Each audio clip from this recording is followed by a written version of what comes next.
Hi hello ನಮಸ್ತೆ friends. ಇನ್ನು ಕಮಲ್ ಹಾಸನ್ ಕನ್ನಡದ ಬಗ್ಗೆ ಬಾಯಿಗೆ ಬಂದ ಹಾಗೆ ಮಾತಾಡಿ ವಾರ ಕಳೆದಿಲ್ಲ. ಅಷ್ಟರಲ್ಲೇ ಇನ್ನೊಂದಷ್ಟು ಇಂಥದ್ದೇ ಕೇಸ್ಗಳು ರಿಪೀಟ್ ಆಗ್ತಾ ಇದೆ. ಒಂದು ಕಾಲದಲ್ಲಿ ಪ್ರತಿಭಾವಂತ ಅಂತ ಅನ್ನಿಸ್ಕೊಂಡಿದ್ದ ಹಾಗೂ ಕಳೆದ ಕೆಲ ದಶಕಗಳಿಂದ ಬರೀ ಕಾಂಟ್ರವರ್ಸಿಗಳಲ್ಲೇ ಸುದ್ದಿ ಆಗ್ತಾ ಇರೋ ನಿರ್ದೇಶಕ ರಾಮ್ ಗೋಪಾಲ್ ವರ್ಮಾ ಈಗ ನಾಲಿಗೆ ಹರಿಬಿಟ್ಟಿದ್ದಾರೆ. ಡಾಕ್ಟರ್ ರಾಜ್ಕುಮಾರ್ ಬಗ್ಗೆ ತೋಚಿದ್ದನ್ನ ಹೇಳಿ ಜನರ ಕೈಯಿಂದ ಉಗಿಸ್ಕೊಳ್ತಾ ಇದ್ದಾರೆ. ಒಂದು ಕಡೆ ಕಮಲ್ ಹಾಸನ್ ನಾನು ಕ್ಷಮೆ ಕೇಳೋದಿಲ್ಲ ಅಂತ ಮೊಂಡು ಹಠ ಮಾಡೋದು, ಇನ್ನೊಂದು ಕಡೆ RGV ವಿವಾದಾತ್ಮಕ ಹೇಳಿಕೆ ನೀಡೋದು. ಇದೆಲ್ಲವನ್ನ ನೋಡ್ತಾ ಇದ್ರೆ ಕನ್ನಡ ಹಾಗೂ ಕರ್ನಾಟಕ ಕೆಲವರಿಗೆ ಟೇಕನ್ ಫಾರ್ ಗ್ರಾಂಟೆಡ್ ಆಗ್ಬಿಟ್ಟಿದೆಯಾ ಅನ್ನೋ ಅನುಮಾನ ಬರೋದು ಸಹಜವೇ. ಈಗ RGV ಹೇಳಿದ್ದೇನು ಅನ್ನೋದನ್ನ ತಿಳಿಸೋದರ ಜೊತೆಗೆ ಅವರ ಹಳೆಯ ಕಾಂಟ್ರವರ್ಸಿಗಳನ್ನು ಕೂಡ ನೆನಪಿಸ್ತಾ ಹೋಗ್ತೀನಿ. ಈ ಗ್ಯಾಪ್ ನಲ್ಲಿ ನೀವು ಮಿನಿಟ್ ಮೇಡ್ ಚಾನಲ್ ಅನ್ನು ಫಾಲೋ ಮಾಡಿ, ಸಬ್ಸ್ಕ್ರೈಬ್ ಮಾಡಿ, ಬೆಲ್ ಐಕಾನ್ ಪ್ರೆಸ್ ಮಾಡಿ.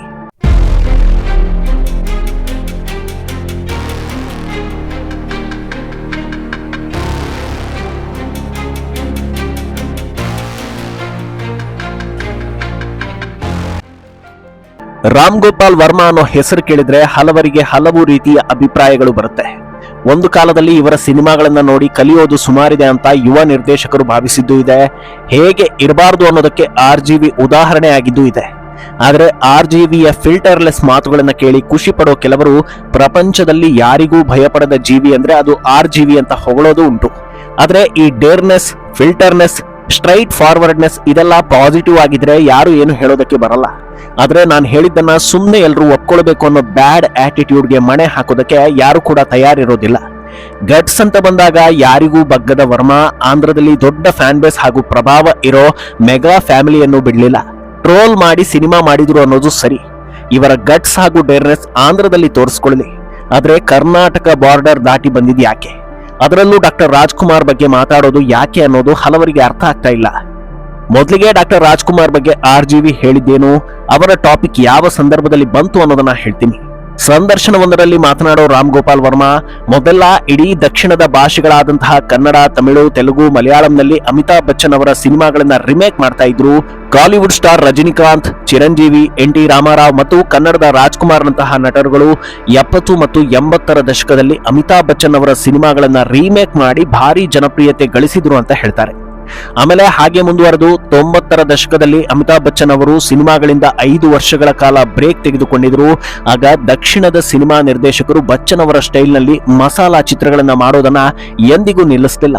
ಇದೇ ರೀತಿ ದಕ್ಷಿಣ ಸಿನಿ ತಾರೆಯರು ಕೂಡ ದೊಡ್ಡ ಮಟ್ಟದಲ್ಲಿ ಯಶಸ್ಸು ಕಂಡ್ರು. ಅದು ಇಂದಿಗೂ ಮುಂದುವರೆದಿದೆ ಅಂತ ಹೇಳ್ಕೊಳ್ತಾರೆ. ವಿಷಯ ಏನಂದ್ರೆ ಕಾಮನ್ ಸೆನ್ಸ್ ಇರುವವರು ಯಾರು ಈ ಮಾತನ್ನ ಹೇಳೋದಿಲ್ಲ ಅನ್ನೋದು. ಯಾಕಂದ್ರೆ ಅಮಿತಾಬ್ ಬಚ್ಚನ್ ಬಾಲಿವುಡ್ ನಲ್ಲಿ ಗುರುತಿಸಿಕೊಂಡಿದ್ದೆ 1970ರ ನಂತರ. ಸತತ 11 ಫ್ಲಾಪ್ ಸಿನಿಮಾ ಕೊಟ್ಟು ಸಿನಿಮಾ ಸಹವಾಸವೇ ಬೇಡ ಅಂತ ಹೊರಟಿದ್ದ ನಟನಿಗೆ ಜಂಜೀರ್ ಅನ್ನೋ ಸಿನಿಮಾ ಬ್ರೇಕ್ ಕೊಡ್ತು. ಆಮೇಲೆ ಬಚ್ಚನ್ ಸ್ಟಾರ್ ಆಗಿದ್ದು ಹೇಗೆ ಅನ್ನೋದನ್ನ ಈ ಹಿಂದೆ ಒಂದು ಎಪಿಸೋಡ್ ನಲ್ಲಿ ಹೇಳಿದ್ದೆ. ಅಮಿತಾಬ್ ಬಚ್ಚನ್ ಬೆಳೆದು ಬಂದ ಹಾದಿ ಗಮನಾರ್ಹವೇ, ಹಾಗಂತ RGV ಹೇಳಿಕೆ ಒಪ್ಪೋದಕ್ಕೆ ಸಾಧ್ಯವಿಲ್ಲ. ಯಾಕಂದ್ರೆ 1970ರ ಹೊತ್ತಿಗಾಗ್ಲೇ ಡಾಕ್ಟರ್ ರಾಜ್ಕುಮಾರ್ ದಕ್ಷಿಣ ಭಾರತದ ದೊಡ್ಡ ಸೂಪರ್ ಸ್ಟಾರ್ ಆಗಿದ್ರು. 1954ರಲ್ಲಿ ನಾಯಕ ನಟನಾಗಿ ಮೊದಲ ಸಿನಿಮಾದಲ್ಲೇ ಭರ್ಜರಿ ಗೆಲುವು ಕಂಡಿದ್ದ ಡಾಕ್ಟರ್ ರಾಜ್ಕುಮಾರ್ 1968ರ ಹೊತ್ತಿಗೆ 100 ಸಿನಿಮಾಗಳನ್ನ ಕಂಪ್ಲೀಟ್ ಮಾಡಿರ್ತಾರೆ. ಬ್ಲಾಕ್ ಅಂಡ್ ವೈಟ್ ಕಾಲದಲ್ಲೇ 100 ಸಿನಿಮಾ ಪೂರೈಸಿದ್ದ ಒಬ್ಬ ದೊಡ್ಡ ನಟ ಆ ನಂತರದಲ್ಲಿ ಬಂದ ಬಚ್ಚನ್ ಸಿನಿಮಾಗಳನ್ನ ರೀಮೇಕ್ ಮಾಡಿ ಸ್ಟಾರ್ ಆದ್ರು ಅಂದ್ರೆ ಅದಕ್ಕೆ ಅರ್ಥ ಇರುತ್ತಾ?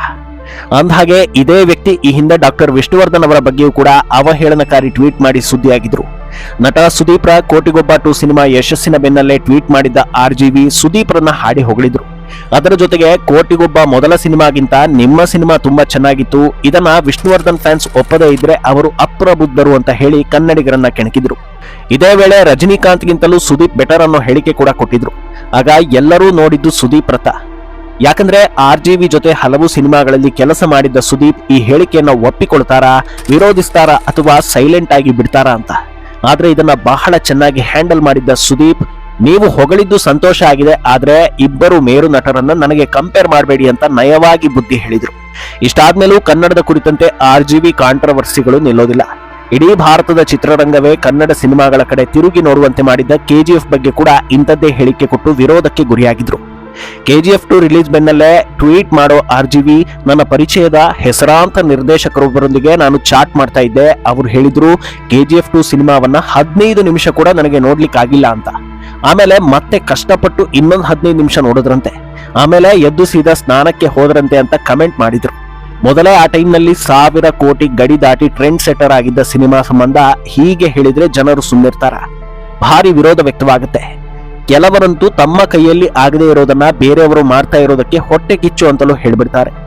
ಅನಂತರ ಇದನ್ನ ಸಮರ್ಥಿಸಿಕೊಳ್ಳೋದಕ್ಕೆ ಯತ್ನಿಸೋ RGV ಗೆಲುವಿಗೆ ನಿರ್ದಿಷ್ಟ ಕಾರಣವನ್ನ ಹುಡುಕೋದಕ್ಕೆ ಆಗೋದಿಲ್ಲ ಅಂತೆಲ್ಲ ಹೇಳ್ತಾರೆ. ಆದ್ರೆ ಅದನ್ನೆಲ್ಲ ಕೇಳಿಸ್ಕೊಳ್ಳೋ ಪೇಷನ್ಸ್ ಜನರಿಗೆ ಇರೋದಿಲ್ಲ. ಇನ್ನು ಮೊನ್ನೆ ಅಷ್ಟೇ ಕಮಲ್ ಹಾಸನ್ ಹೇಳಿದ ಮಾತಿನ ಬಿಸಿ ಇನ್ನೂ ತಣ್ಣಗಾಗಿಲ್ಲ ಅನ್ನೋದನ್ನ ಹೇಳಿದ್ದೆ. ಈ ವಿಷಯದಲ್ಲೂ ಕೂಡ RGV ಮೂಗು ತೋರಿಸೋದಕ್ಕೆ ಬಂದಿದ್ರು.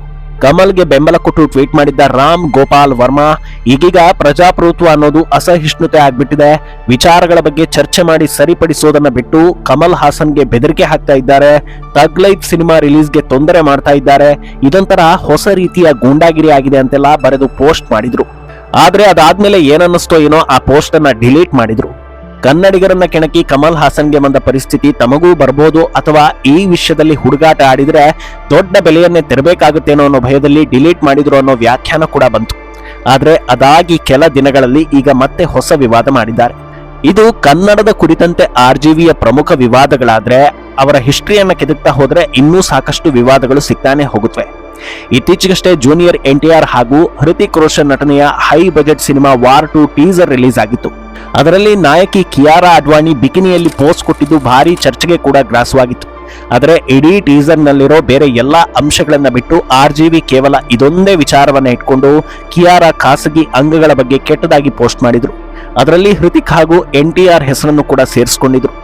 ಇದು ಮೊದಲೇ ಹೆಣ್ಣು ಮಕ್ಕಳ ವಿಚಾರದಲ್ಲಿ ಕೀಳು ಅಭಿರುಚಿ ಹೊಂದಿರೋ ವ್ಯಕ್ತಿ ಅನ್ನೋ ಆರೋಪಕ್ಕೆ ಮತ್ತಷ್ಟು ಪುಷ್ಟಿ ಕೊಟ್ಟಂತಾಗಿತ್ತು. ಕೊನೆಗೆ ಆ ಟ್ವೀಟ್ ಅನ್ನು ಕೂಡ RGV ಡಿಲೀಟ್ ಮಾಡಿದ್ರು. ಇನ್ನೂ ಸ್ವಲ್ಪ ಹಿಂದಿನ ವಿವಾದಗಳನ್ನ ಕೆದಕುತ್ತಾ ಹೋದ್ರೆ ಕಳೆದ ವರ್ಷ ಆಂಧ್ರ CM ಚಂದ್ರಬಾಬು ನಾಯ್ಡು ಸಂಬಂಧ ಅವಹೇಳನಕಾರಿ ಪೋಸ್ಟ್ ಒಂದನ್ನು ಮಾಡಿ ಅದು ಡಿಫೇಮೇಷನ್ ಕೇಸ್ಗೆ ದಾರಿ ಮಾಡಿ ಕೊಟ್ಟಿತ್ತು. ಪೊಲೀಸರು ಕೂಡ RGV ಬೆನ್ನು ಬಿದ್ದಿದ್ರು. ಇನ್ನು ತೆಲುಗಿನ ಖ್ಯಾತ ನಟ ಹಾಗೂ ಮಾಜಿ CM NTR ಬಯೋಪಿಕ್ ತೆಗೆದಿದ್ದು ಕೂಡ ಬಹಳ ಸದ್ದು ಮಾಡಿತ್ತು. ಲಕ್ಷ್ಮೀಸ್ NTR ಅನ್ನೋ ಹೆಸರಲ್ಲಿ NTR ಅವರ ಎರಡನೇ ಪತ್ನಿ ಲಕ್ಷ್ಮೀ ಪಾರ್ವತಿ ವರ್ಷನ್ನಲ್ಲಿದ್ದ ಸಿನಿಮಾಗೂ ಕೂಡ ಬಹಳ ವಿರೋಧ ವ್ಯಕ್ತವಾಗಿತ್ತು. ಅಲ್ಲದೆ ಅಪಾರ ಅಭಿಮಾನಿಗಳನ್ನ ಹೊಂದಿರೋ ಸೂಪರ್ ಸ್ಟಾರ್ ರಜನಿಕಾಂತ್ ಬಗ್ಗೆ ಮತ್ತೊಮ್ಮೆ ವಿವಾದಾತ್ಮಕ ಹೇಳಿಕೆ ನೀಡಿದ್ದ RGV without slow motion Rajinikanth ಏನೂ ಅಲ್ಲ ಅನ್ನೋ ಹೇಳಿಕೆ ಕೊಟ್ಟು ಎಲ್ಲರ ಕೆಂಗಣ್ಣಿಗೆ ಗುರಿಯಾಗಿದ್ರು. ಹಾಗೆ ನೀಲಿ ಚಿತ್ರತಾರೆ ಮಿಯಾ ಮಲ್ಕೋವರನ್ನ ಹಾಕಿಕೊಂಡು ಸಿನಿಮಾ ಮಾಡಿದ್ದು ಕೂಡ ಹಲವು ವಿವಾದಕ್ಕೆ ದಾರಿ ಮಾಡಿಕೊಟ್ಟಿತ್ತು. ಹೀಗೆ ಕೆದಕ್ತಾ ಹೋದ್ರೆ RGV ವಿವಾದಗಳಿಗೆ ಕೊನೆಯೇ ಇಲ್ಲ ಅನ್ನೋ ಹಾಗೆ ಸಾಕಷ್ಟು ವಿಚಾರಗಳು ಬರ್ತಾನೆ ಹೋಗುತ್ತವೆ. ತಾವೇ ನಿರ್ದೇಶಿಸಿದ್ದ ಅದ್ಭುತ ಸಿನಿಮಾಗಳನ್ನ ಮೀರಿಸುವಷ್ಟು ಅವರ ಕಾಂಟ್ರವರ್ಸಿಗಳು ಹೆಮ್ಮರವಾಗಿ ಬೆಳೆದಿರೋದು ಸತ್ಯ. ಇಂಥ RGV ಈಗ ಮತ್ತೊಮ್ಮೆ ತಮ್ಮ ಬುದ್ಧಿಯನ್ನ ತೋರಿಸಿದ್ದಾರೆ. ಈ ಎಪಿಸೋಡ್ ಬಗ್ಗೆ RGV ಬಗ್ಗೆ ನಿಮ್ಮ ಅಭಿಪ್ರಾಯವನ್ನ ಕಮೆಂಟ್ ನಲ್ಲಿ ಹೇಳಿ. ಮಿನಿಟ್ ಮೇಡ್ ಚಾನಲ್ ಅನ್ನ ಫಾಲೋ ಮಾಡಿ, ಸಬ್ಸ್ಕ್ರೈಬ್ ಮಾಡಿ.